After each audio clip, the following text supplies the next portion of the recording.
Well, hey there, dear one. Did you join me for the last episode? I hope so, because this conversation really started back in episode number 3. Do yourself a favor. If you haven't listened to the last episode, let's talk about poop part 1. Go back and take a listen. Then jump back to this episode and I'll be right here waiting for you. Richard Marx style, of course. Okay, just a quick reminder in case you missed the last episode. Last episode, episode 3, had us diving into why we should care about our poop, what to look for and track when we're monitoring our poop, and the lovely Bristol Stool Chart, the actual chart that gives us ratings for our poop consistency.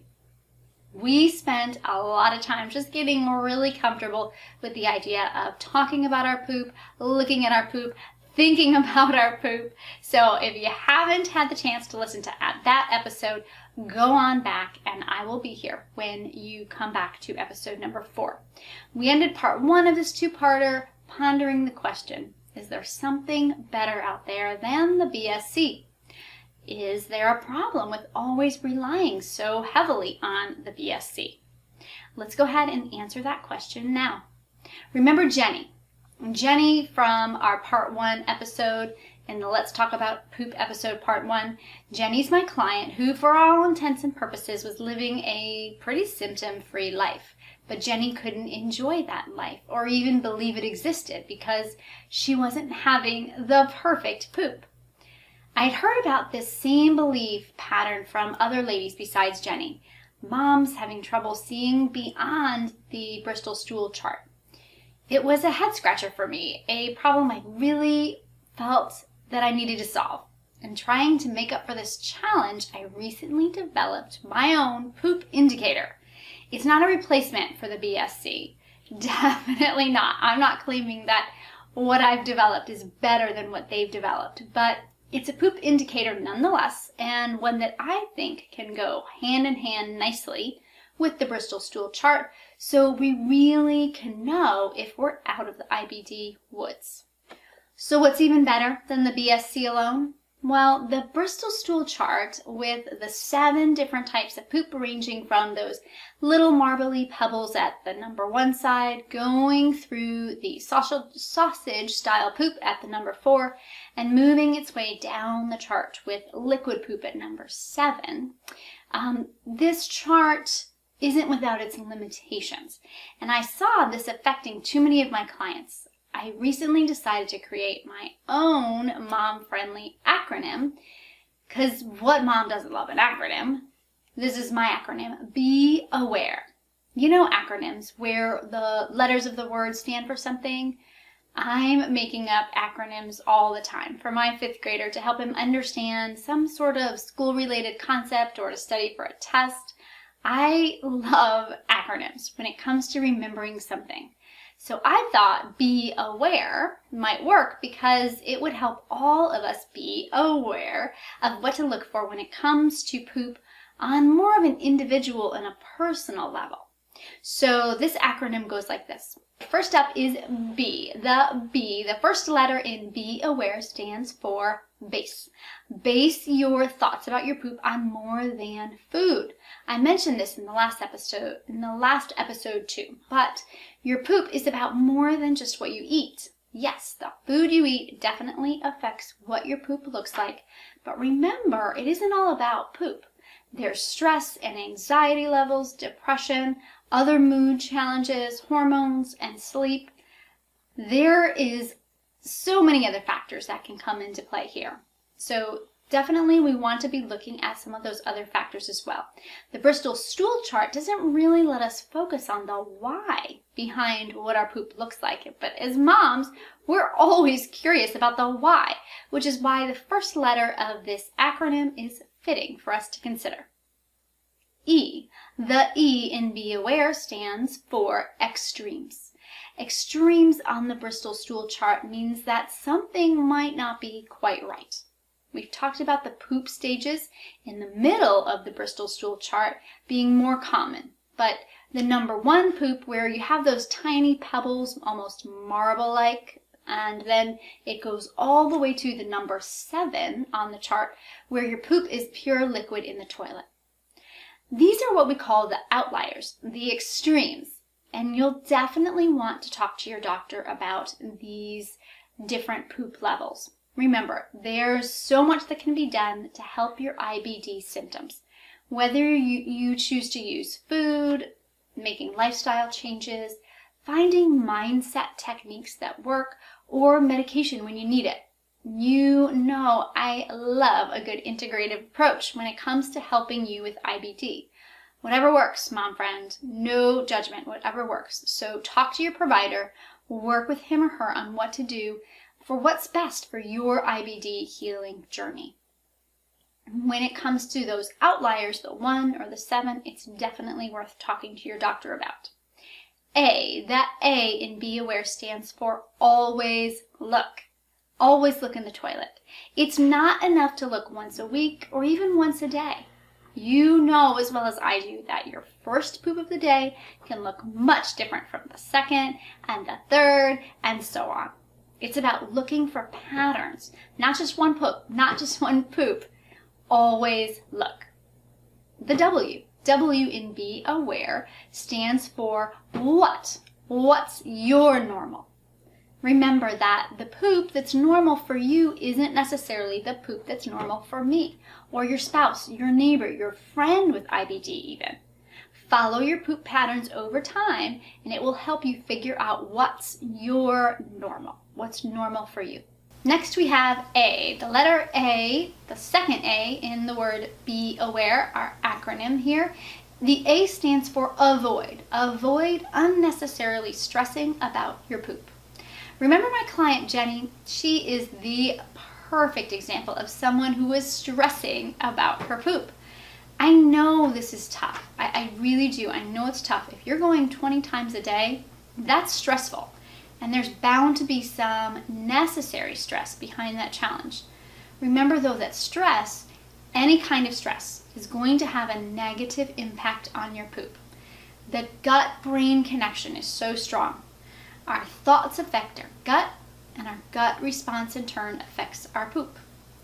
In an upcoming episode, we'll talk about a mom-centered technique, and several of them actually, to help you manage your stress. But for today, know that unnecessarily stressing about attaining the perfect poop like Jenny was trying to do, it's an exercise in futility. It's never going to work out the way that you want it to. We've made it to R. R in our acronym, Be Aware, stands for review. Reviewing the Bristol Stool Chart. Review the Bristol Stool Chart, and I say that purposely, review it. You don't need to worry about memorizing it. Have it available to give you the language to talk about your poop with your doctor. Have it available to lightly gauge where you're at. It is valuable, and it gives you good information. It's just not necessarily stress-worthy if you're where you want to be. Note it. Put that thought in your mind about what number you're at, and then move on. Especially if everything else about your health looks good. We've got another E here, the E at the end. The E at the end of our acronym Be Aware stands for exceptions to the rule. Just like in language arts and spelling class, we talk about I before E except after C. There's exceptions when it comes to judging our poop too, especially for IBDers. Are you like me where you've had portions of your small intestine removed? Maybe you have a J pouch after a partial colon removal, or possibly you have an ostomy. In cases like this, exceptions definitely apply. Extensive portions of removed intestines will most certainly affect the state of your poop. So instead of relying heavily on the charts or acronyms, talk to your doctor about what poop should look like for you, for your individual case with the amount of intestine that you've had removed. So there you have it. There's the Be Aware acronym. B is for base it on more than food. E is for extremes. Those 1s and 7s are a good time to talk to your doctor. A, the first A, is for always look in the toilet. W, What's normal for you may not be normal for her. A, the second A is for avoiding unnecessary stress. R, to review the Bristol Stool Chart. Don't memorize it, but keep it in the back of your mind. And E, the last E, is for exceptions. There's always exceptions to every rule, and if you have had portions of your intestine removed, you might be an exception to this category. We're almost there, Mama. We're in the home stretch. We're in the home stretch of this poop talk. It's time for a quick check-in. How you doing? Are you ready to bring this topic home? Okay, let's do this. Wait a second. Before we do that, I need just a quick deep breath. Let's take a deep breath in. Hold it. And then let it out. It's always good to just take a deep cleansing breath sometimes. Okay, let's do it. Let's bring this home. We've talked about so many things in Let's Talk About Poop Part 2. Well, really both of these episodes. We've talked about lots of things about your poop in both of these episodes. We talked about getting comfortable looking in the toilet. Not just once, but regularly to look for patterns. We've talked about having the poop language to describe what's going on in the toilet, to describe it to your doctor, and most importantly, to yourself. The Bristol Stool Chart, along with my Be Aware acronym, is great to do this. We talked about also how there's more things that affect our poop besides what we eat. Remember our mood, our sleep, our hormones, and there's lots of other non-gut factors that can also affect what's going on with our poop. Most importantly, we know that in order to get our IBD into remission, we have to track all of this so that we can look for clues and patterns that can help us get to that root cause, so that we can develop those root cause thoughts about how we got here and how we can improve. This is a ton of information to keep track of, and I want you to be able to get started on this tracking today. I want you to have all the tools you need for tracking success. Do you know where I'm going with this, ladies? I know many of you already have a head start, but we don't have to keep all this data in our head. Many of us moms think we can. I know we fancy ourselves. I know I do as Superwoman. But it's hard. It's hard to keep this all down without writing it somewhere. I know from experience that when I've tried to do it, I get busy. I forget what I ate for lunch. I forget what kind of mood I had yesterday. When we all try to keep this information in our head, we never make those necessary connections to help us heal. But when we keep a food, mood, poop, or an FMP journal, like I like to call it, all the pieces start to fall into place. All of this poop watching starts to pay off. We are getting to the meat of it, mom friend. I love it. Okay, the Food, Mood, Poop Journal is just what it sounds like. It's a journal that tracks what you eat, what your moods are, your gut and non-gut symptoms, and how all of this comes together to affect your poops. It's an outstanding IBD information gathering tool, and I highly recommend you get started with the FMP journaling today. If you're thinking, I've done this before, it didn't work for me, I've got a question for you. Did you track just your food and your poop? I'm sorry, not enough. Did you do it consistently? If not, it probably didn't show you much. Even if you've done this before, I encourage you to try again. With all the information we've talked about in these last 2 episodes, I really want you to try again. The best news about journaling for IBD health is that there's so many ways to do it. I promise you, there's a way that's going to fit for your lifestyle and your time. Let me share with you a few ways my clients have found that work for them. Way number 1, a free-flowing journal. If you're a journal gal, if you have kept a diary for years, this is the method for you. Just make sure you track more than your poop and what you eat. You'll also want to journal about your daily mood, your symptoms. Remember, both GI and non-GI related.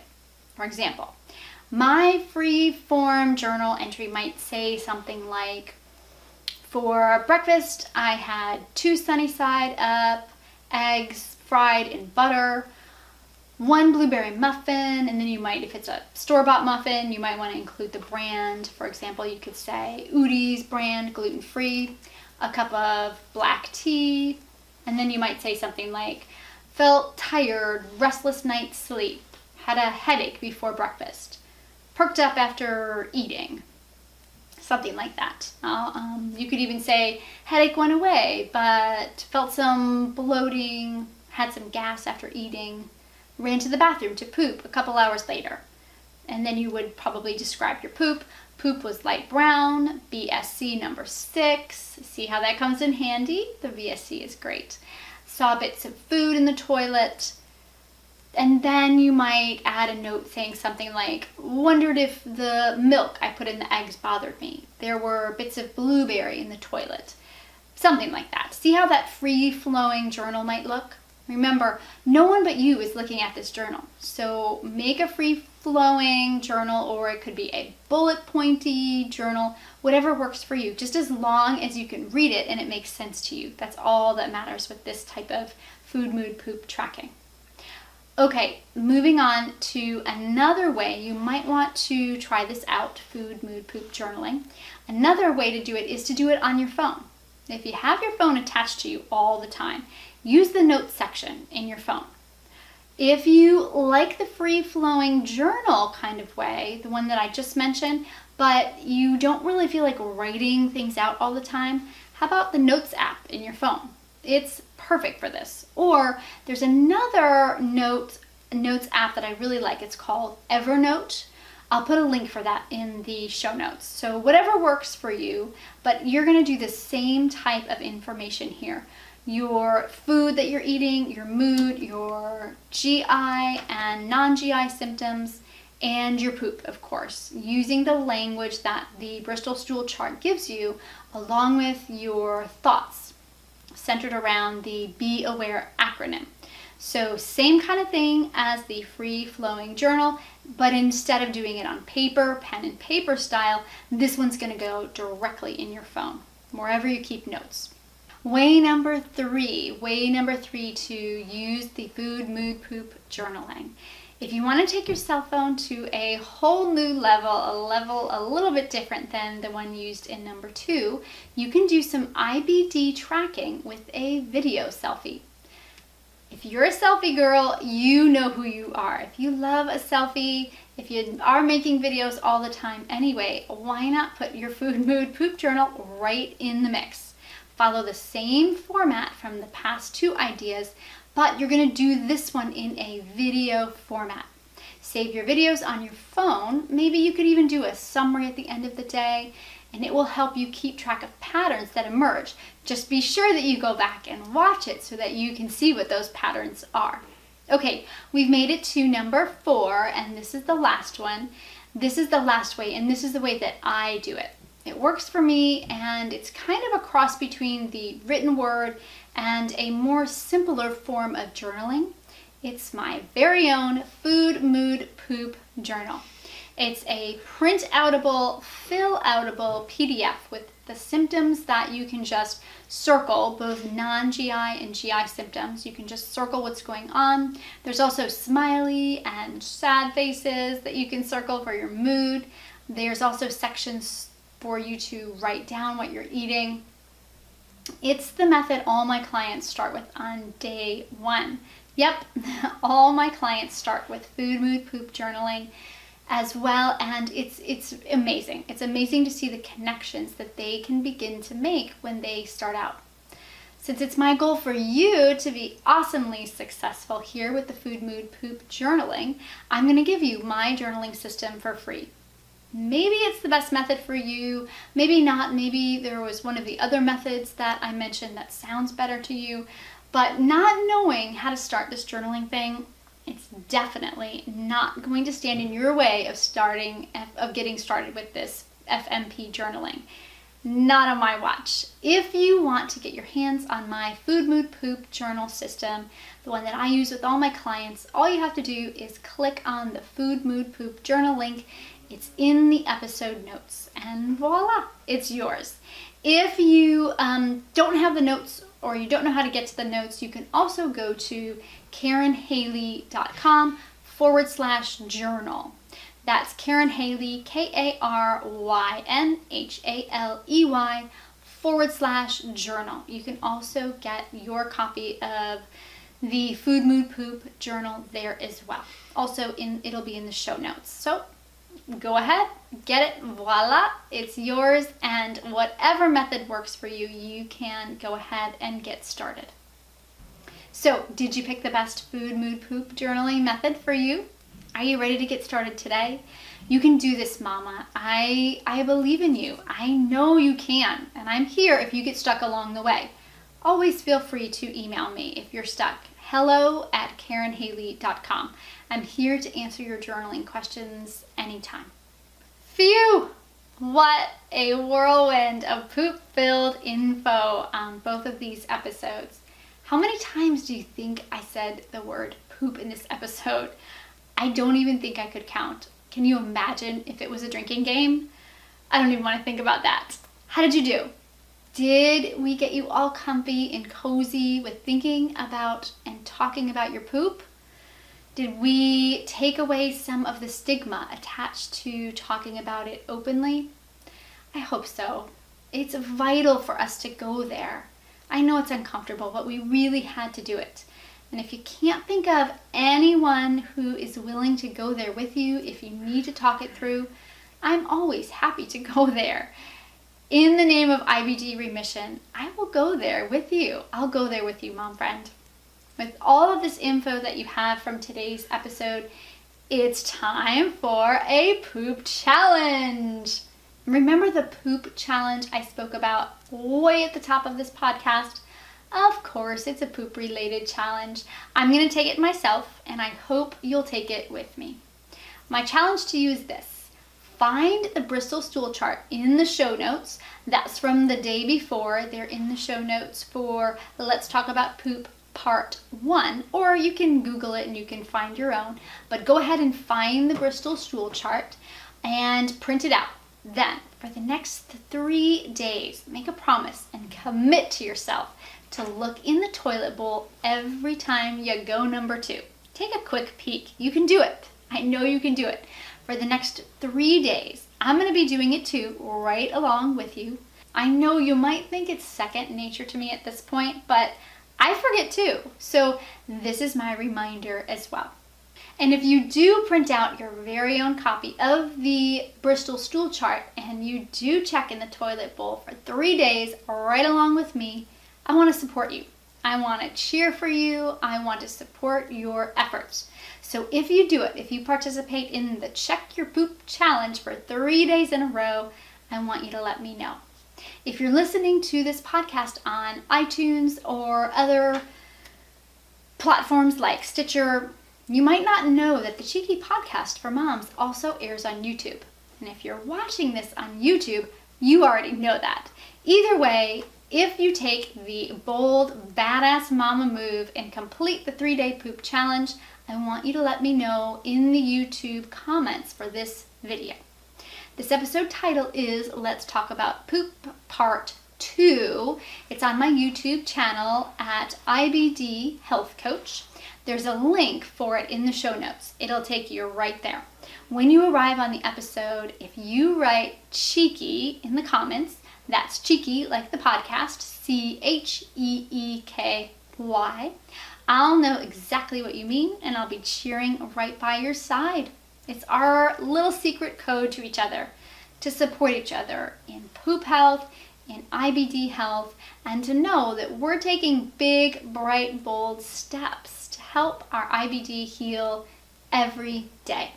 That secret word again is cheeky, just like the name of the podcast. And if you put it in the comments of Let's Talk About Poop Part 2, not 1, you'll see 1 there, so don't get confused. It's not episode 1, it's episode 2, so part 2 of Let's Talk About Poop. go to my video YouTube channel, put it there, and we're going to be giving each other virtual high fives. So you go, girl. You can do this. Just in case you're driving or distracted right now, remember that the link for the YouTube version of this podcast is in the show notes, so you can go and get it later when you can. But the poop challenge is on, and I can't wait to share this challenge with you.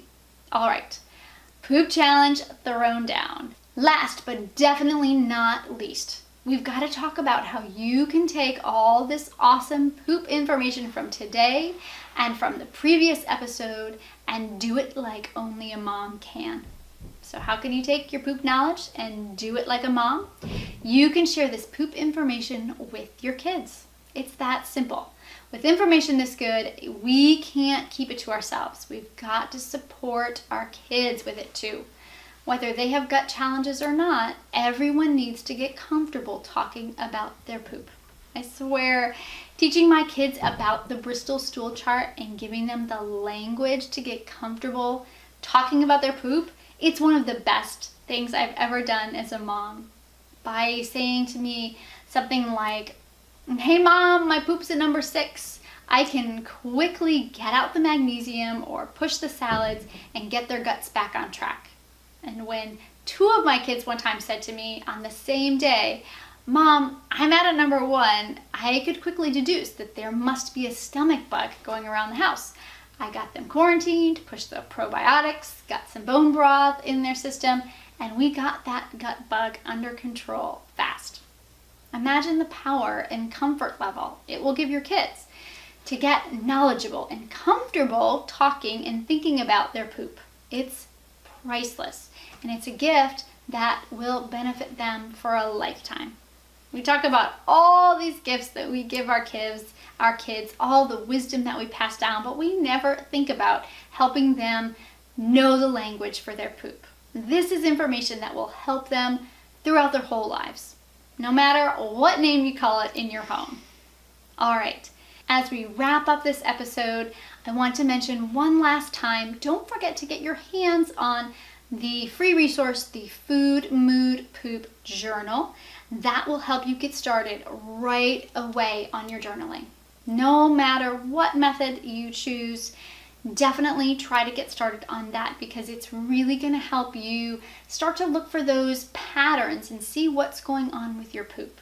You can get your hands on that free resource at KarenHaley.com/journal, or just go to the show notes, click on the link, and you can get it there as well.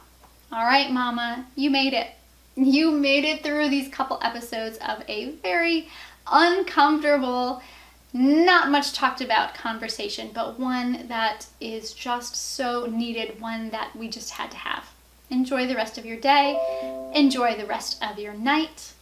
Poop talk out.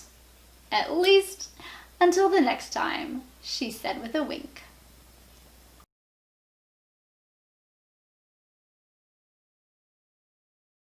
Manage your stress. Oh. The British are coming. Mom. No, always the diaphragm. We're going to try that one more time. Deep breath. Better.